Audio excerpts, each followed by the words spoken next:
Dr. Whitehead, welcome to the show. Thank you so much. It's a delight to be here with Finally, you. I appreciate it. I know we had an interview set up before, but I got sick and we couldn't do it. Now we're here. So, Dr. I'm Whitehead, happy to be what's here. important to you? That's a very good question. As I'm sitting here mulling over what's important to me, I'd like to break it up into a couple of things. So one, as the Black mommy activist, it's important for me to do the type of work where I can ensure that African American young boys, young men can get home safely. It's important to me to make sure that my work is being used to open up spaces where we can have these conversations. Second, what's important to me is making sure that I make a space for deep engagement. Am I helping to facilitate conversations about the ways in which race and peace are used to help facilitate a conversation around social justice?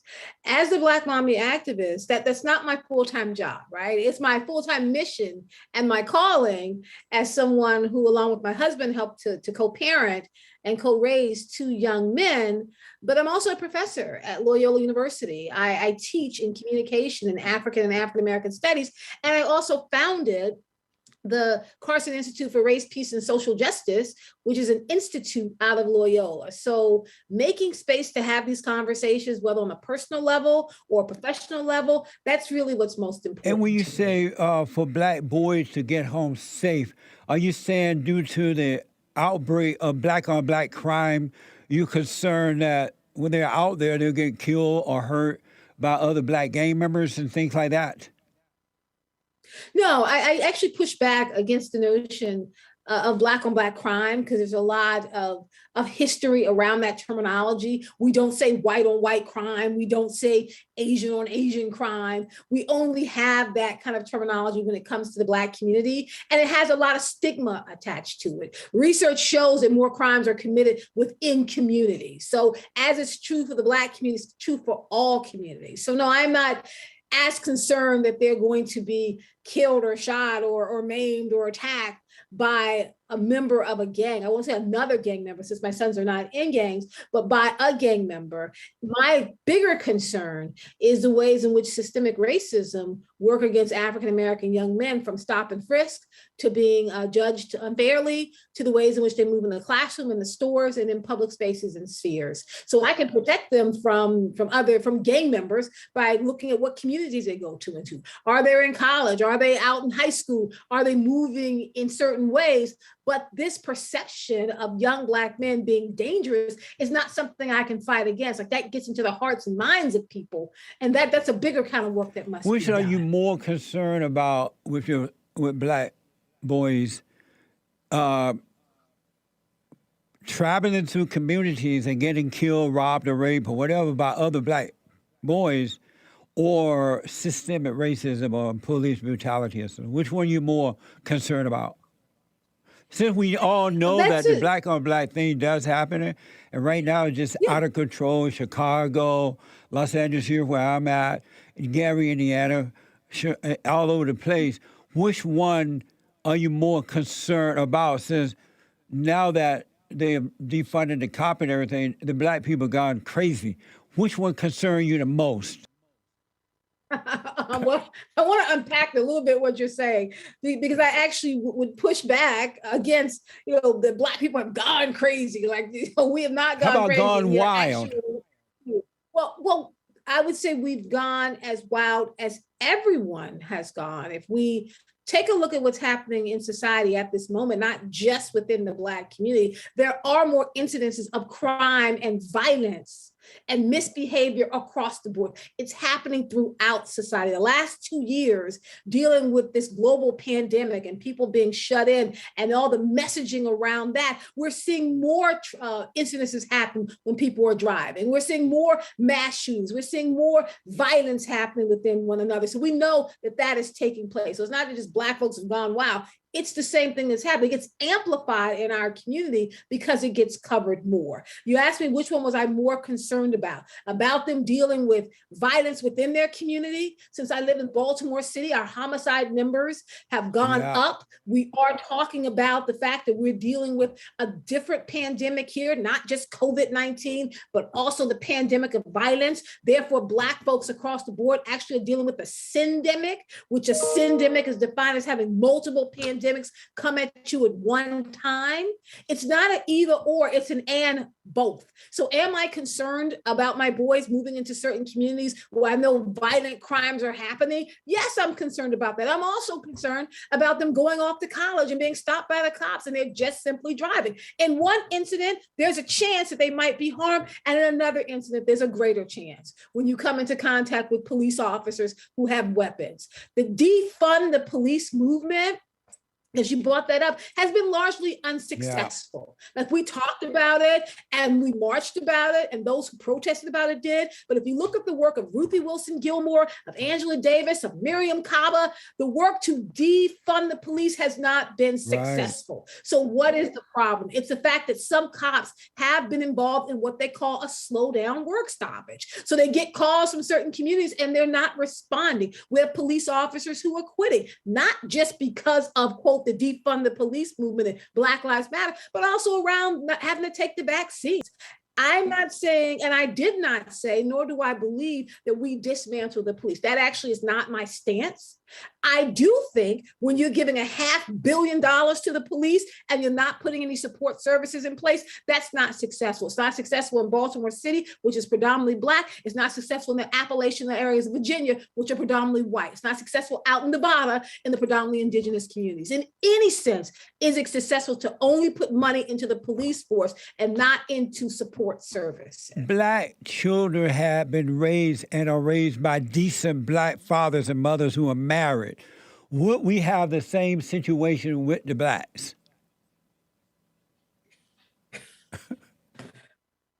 I actually find that question so offensive. Why? Actually, I'm not quite. Yeah, I do. I'm just not sure. You mean decent Black folks who are married, given the fact that research shows that Black men who are not married to their children's mothers have more areas of involvement than white men. So my question back to you is, are you asking white folks the same question? Hey, if you had been raised in a different way, would we have the white child that went into the school and shot up the school? He had a married mom and dad who made sure he had access to a gun. He shot into a school. I'm sorry, if you had a decent mom and dad, Cal Rittenhouse, would you have gone and done that? Well, you had a mom who gave you a ride across state lines and made sure you had an AR-15 to blow people away. The questions that you're asked, I think we need to turn them around and make sure we're asking them out as well. Because Black folks, no, I'm saying, you said, decent Black folks who are married. I'm sorry, we have more involvement from Black men in the lives of their children than any other race. Yeah, I saw that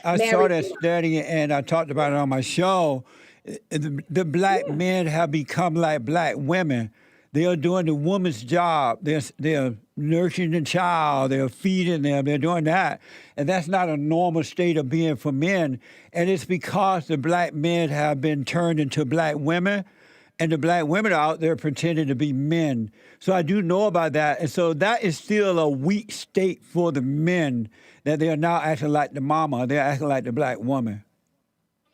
I mean, this is just stupid at this point. I'm sorry. That's actually probably quite asinine what you just said. The idea that I mean, to think, and I'm assuming, because I'm looking at you as a Black man, for you to think, nurturing a child, supporting a child, being actively involved in the life of a child is the mama's work. It's like, that is foolish. But men don't nurture, men provide. But we now know, we now understand that it actually takes complete involvement from both the mama and the dad, if you just want to take it down to that level, who are both nurturing, who are both supporting, who are both pouring into the lives of children.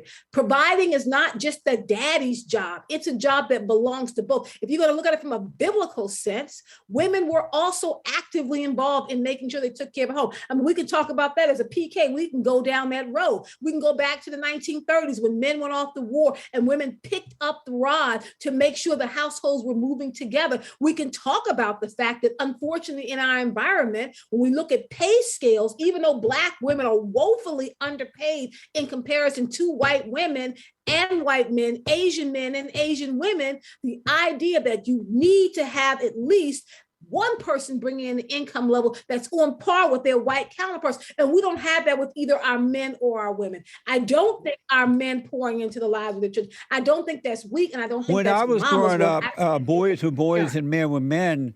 This was That doesn't prior mean to the anything, civil rights boy. movement, all that, right?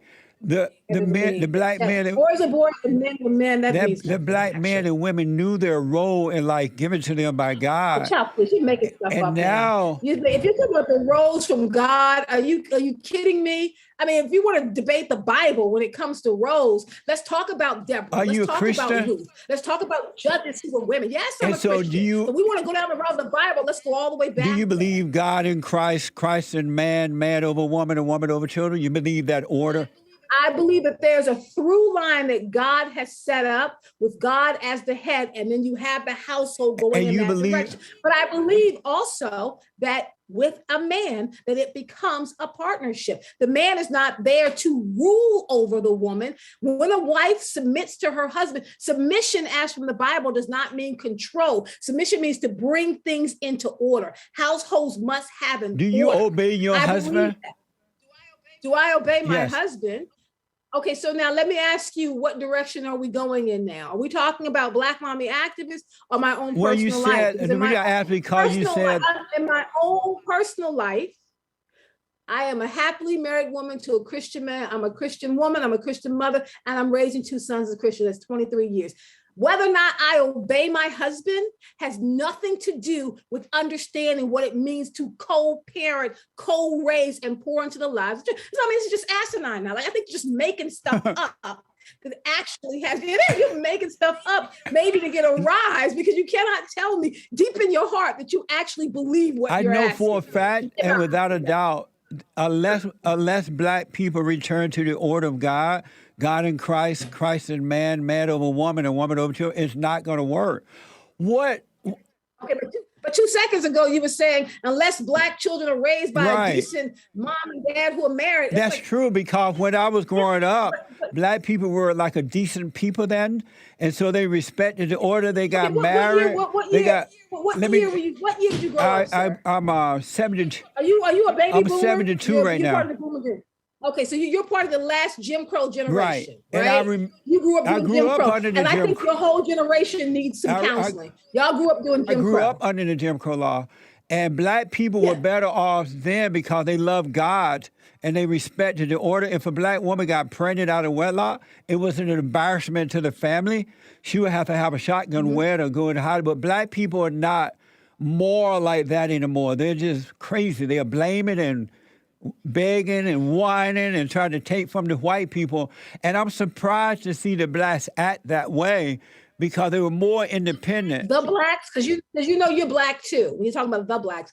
Do you believe that racism exists? Okay, so let me start here, Mr. Peterson, because I think that you are confused, and perhaps you're conflating things to fit whatever narrative that you have. You started off with, it's like, until Black people come back to God. And before that, it was Blacks are wild and out of control. And now it's about, what's happening in the Democratic Party. Are you a Republican? Do you believe there's racism? I think that you and I probably will not be able to agree. I find your comments quite inflammatory. What do you mean by that? And almost, well, I think that you're saying these things to get Are a they rise. not I true really though, what do- I'm saying? I cannot believe, as someone who has grown up under this American regime, who saw firsthand the impact of Jim Crow on the lives and the psyche and the emotional state of Black folks, someone who has seen with But the that's long made up eye- history. That's a the rewriting of long history. eye That's not history true. No, there's no rewriting of history. That's not what we're talking about. We're not rewriting history. I said, as someone who grew up under Jim Crow, which you did, as someone who was able to see the state and condition of Black folks in this country under Jim Crow, which you I did not. No, that's as not someone true. who has been, you did. cannot tell me that. So you never watched TV, you never read the newspaper, you never had any sense of what happened because you were growing up under this time. You never heard about lynchings. You never heard about Emmett Till. You never heard about the civil rights movement. There You never heard were about the assassination of incidents, Dr. but King. You never heard about the assassination of Malcolm X. You never heard about the assassination of Medgar Evers. You never heard about any of that. I've heard of 'Cause if those you say things. You never heard of any of that, then that's a I problem. heard of those things, but it's nothing like what the blacks are pretending that it was. It's looked like the blacks are Oh. using it for personal gain. So I want to ask you, Using the civil rights movement for personal yeah, gain. absolutely. How do we use the civil rights movement for personal The gain? worst thing The that blacks. ever happened to the blacks were the civil rights movement. The worst When they thing did that, the worst thing that ever happened to black was the people civil rights, was the civil rights. right? Because what movement. The civil let me rights tell you why. movement- What the blacks did was Sure. prior to the civil rights movement, they didn't have a leader over them. God was their leader, and the parents were the leader of of their children. But what the blacks did, they allowed Jesse Jackson and Al Sharpton and all those guys to become their leaders, and so they sold them to the Democratic Party for the vote, and agreeing that they would be the black folks' leader. But blacks never had leaders before those votes. But I got to ask you this. Never had leaders before. I mean, the fact that in naming the leaders, you said Well, they're Jesse the black Jackson, people leaders as a and result of Reverend the Al civil rights Sharpton. movement. No, not the black. There were a number of black people who were leading. I'm thinking of Dorothy Ahide, who led the National Council of Negro Women. I'm thinking of Ella Baker, who helped to organize. Why are SNCC and black did people training. so weak they I'm need thinking of leaders? Rosa Why are they Parks. so weak they need a leader? Okay, Mr. Peterson, I think that we have reached an end. I really appreciate the opportunity to speak with you, but I do not think we're going to agree. And I am very concerned about the things you're saying, but I appreciate the opportunity to speak with you, but I think I'm going to discontinue. Will this you at least do my conversation. hot seat before you go? I have a hot seat. What's the hot seat? I need you to answer these questions as quickly as possible. Okay? True or false? Black people always late. Okay, goodbye, sir. Thank you so much, Mr. Peterson. What? That must be a yes. What the?